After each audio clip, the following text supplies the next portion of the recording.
Okay, hi Armies. Nakita niyo na ba yung nagva-viral ngayon na Jollibee paper bag story? Grabe 'no, hindi ko lubos maisip na meron pala talagang gano'ng lalaki na gagawin yon sa kanyang partner, na napagdamutan ba naman. Grabe. Alam mo yon, bagong panganak pa naman. Kasi alam niyo, naalala ko nung nanganak din ako sa isang public hospital, pero hindi ko naman naramdaman yung gano'n na napagdamutan ka. Kasi 'pag pumanganak kasi sa public hospital, dun dito sa'min is hindi mo makakasama talaga yung asawa mo.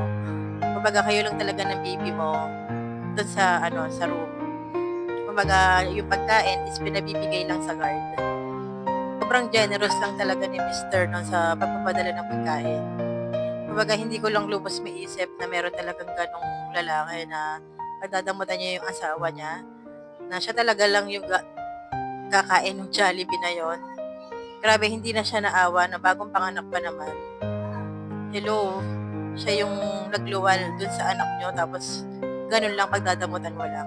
Tsaka dapat, 'di ba, asawa mo dapat yung maging kasangga mo sa mga oras na hirap ka. Lalo pa bagong panganak ka pa naman. Tapos ano, kabaligtaran lang pala yung mangyayari. Feel sad for her. Sana okay lang si ate girl. Sana bigyan pa siya lalo ng kalakasan para dun sa anak niya.